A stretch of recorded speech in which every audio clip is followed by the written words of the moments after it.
이제 해볼 거는 구조 개선을 좀 할 겁니다. 구조 개선. 이 프로그램의 소스 코드 구조를 좀 더 나은 방향으로 바꿀 건데, 개발 단계에 있어서 기능 추가를 하든, 뭐 클래스나 메서드 이런 걸 추가를 하든, 어떤 뭔가를 좀 더 할 텐데, 지금 이 상태로 아무것도 정리도 안 한 채로 계속 추가만 하다 보면은 나중에 유지 보수에 어려움이 생길 수가 있습니다. 그래서 이때 필요한 게 또 리팩토링입니다. 리팩토링. 구현을 했으면 리팩토링 하고, 또 리팩토링 했으면 구현하고, 또 리팩토링 하고, 구현과 리팩토링의 반복입니다. 리팩토링 과정 없이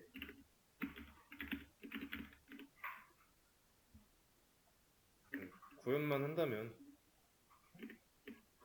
지금 같은 상황이 이어지는 거예요. main.java라는 파일 안에 모든 기능이 계속 들어가 있는 겁니다.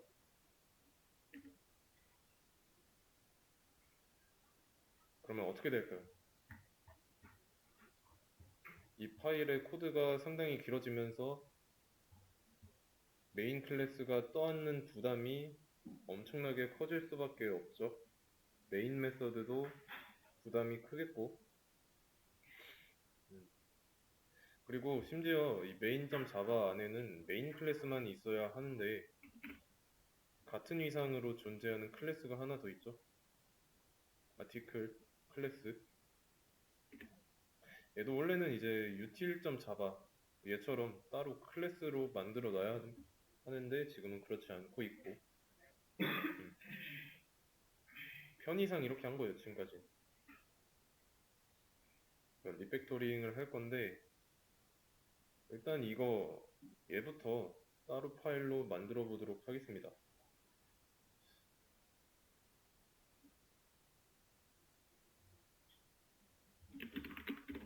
아티클 클래스로 하나 만들 거고, 뭐라고 하는 이유는 이 경로에 main.java 안에 아티클이 하나 더 있으니까. 그래서 duplicate 클래스라고 나오죠. 중복된 클래스가 이 경로 안에 있다라고 하는 건데, 이 뒤로부터는 패키지 주소죠. 그러니까 같은 경로 안에 같은 이름의 클래스가 있어서 그러는 겁니다. 그럴 땐 복잡하게 생각할 거 없이 여기다 갖다 놓고 나서 이대로 보면은 되는데, 자 이제 클래스에다가도 퍼블릭을 붙여주도록 하겠습니다. 그리고 나서 아티클의 모든 속성에다가도 퍼블릭을 붙여줄 거예요.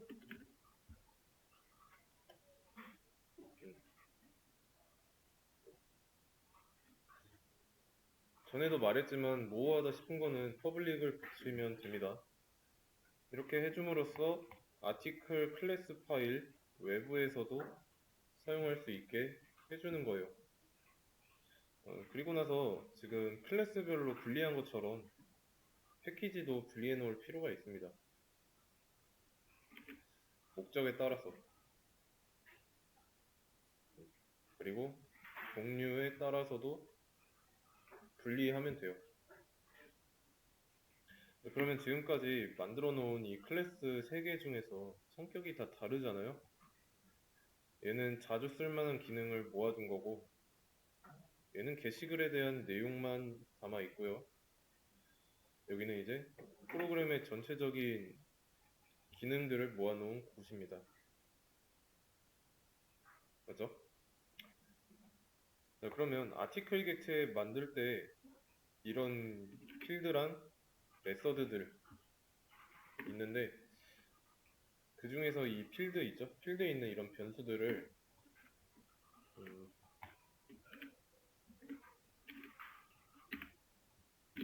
DTO 또는 BO라고 합니다. 뭐냐면 각각 완전히 똑같진 않은데 일단 DTO 먼저 말해보자면 데이터 트랜스퍼 오브젝트라고 하고 BO는 밸류 오브젝트라고 합니다. 그래서 얘는 이제 DTO니까 패키지를 DTO라고 할 거예요. DTO.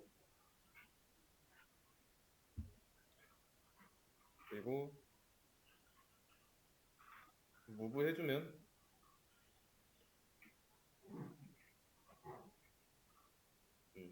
DTO라고 패키지가 하나 생겼죠? 네, 그럼 여기에 얘네 관련해가지고 문제들이 굉장히 많이 생깁니다. 메인 쪽에 생기겠죠?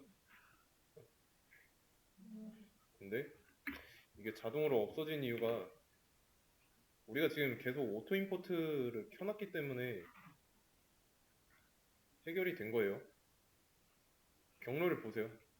임포트한 클래스의 경로를 보면은 DTO 패키지 안에 있는 아티클 클래스입니다. 이거 없애면 자동으로 하나 생기죠? 오토 임포트 옵션을 꺼 놓으면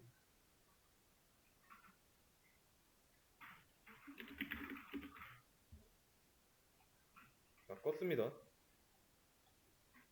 그리고 지우면 아티클 접근 못하죠?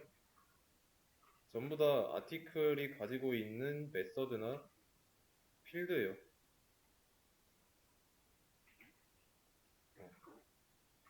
오토 임포트를 다시 켜보도록 하겠습니다. 이젠 뭐라고 안 하죠. 그 다음에 util도 패키지를 따로 지정해 주도록 하겠습니다. util 안으로 들어갔고 여기서도 util 자동으로 임포트 된 거를 확인할 수 있습니다. 본인이 오토 임포트 옵션을 켜놓지 않았다 컨트롤 시프트 O 누르시면 되고요. 일단 메인은 그대로 두겠습니다. 지금은 기능이 한 대 모여있기 때문에 좀 더 기능이 좀 더 많이 생기면 그때 분리하도록 할 거고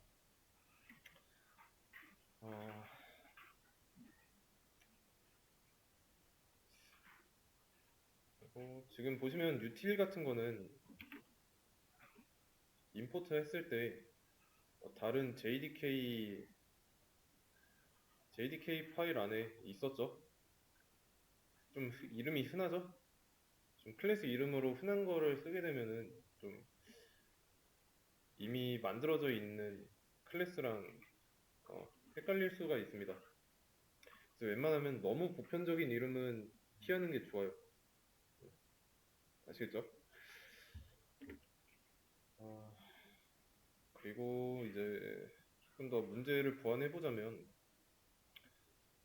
지금 메인 메서드가 일을 되게 많이 하고 있죠. 정확히는 이제 메인 클래스 안에 이루어지고 있는 일이 너무 많아요. 그래서 메인 클래스는 시작 버튼만 누르게 할 겁니다. 시작 버튼만 누르도록. 메인 메서드 안쪽에서 앱 객체를 하나 만들고요. 스타트라는 메서드를 실행시키게 할 거예요. 지금 앱이라는 클래스가 없으니까 객체를 못 만들어요.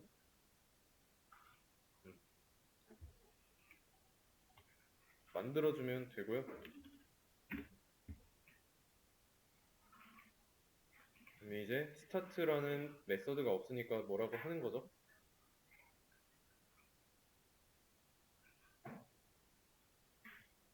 스타트라는 거 하나 메서드 만들어주고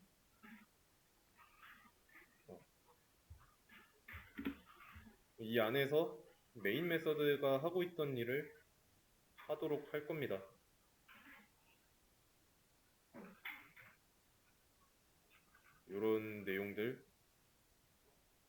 전부 다.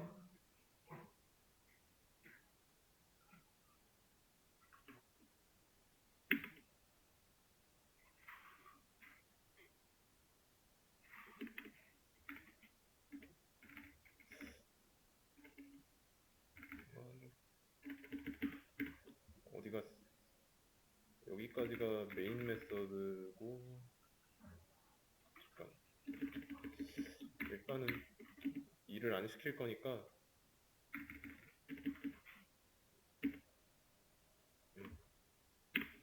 잘라내고 이 안쪽에다가 하는 걸로. 그러면 여기서는 중괄호 쌍이 안 맞으니까 이렇게 해주고, 그 다음에 이쪽에서는 아티클스에 대한 정보가 없죠? 전부 다 아티클스에 대한 문제니까 아티클스도 가져올게요. 아티클스도 앱 안에다가 오케이. 그러면 임포트도 정리가 됐고요. 메인 클래스 안에서는 필요가 없어졌으니까. 그런 다음에 이제 얘는 스태틱일 필요가 없죠. 스태틱이 아니면 스태틱이 아닐 필요가 없습니다. 따라서 얘도 앱이라는 생성자 내부로 해준 다음에 얘도 스태틱으로 만들어줄 필요가 없고,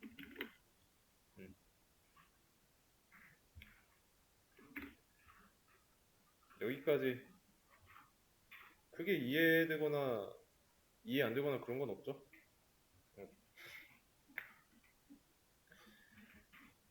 메인 클래스 안에 메인 메서드 안쪽에 모든 기능이 다 몰려 있었다가 얘 부담을 덜어준 거예요. 그냥 앱 개체 하나 생성하고 스타트라는 기능을 실행할 수 있도록.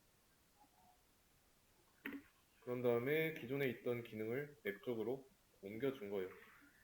앱 안에 있는 스타트 메서드가 메인이 하던 일을 할 수 있게.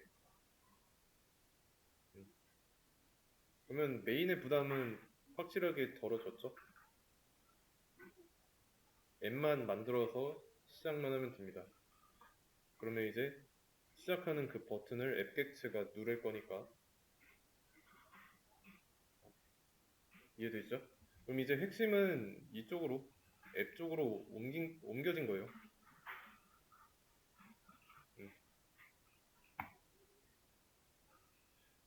여기서 앱도 부담이 많죠?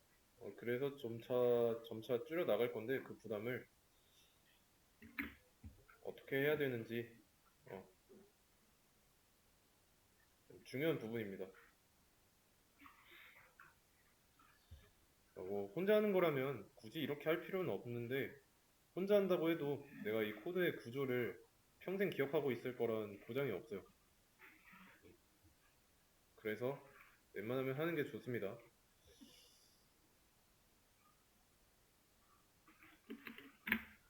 그리고 이런 핵심 로직 있죠? 핵심 로직을 비즈니스 로직이라고 합니다. 비즈니스 로직.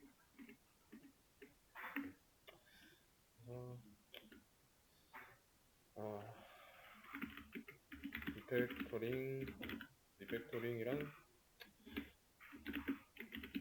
클래스와 패키지 분리, 비즈니스 로직 이전 이 정도로 하고,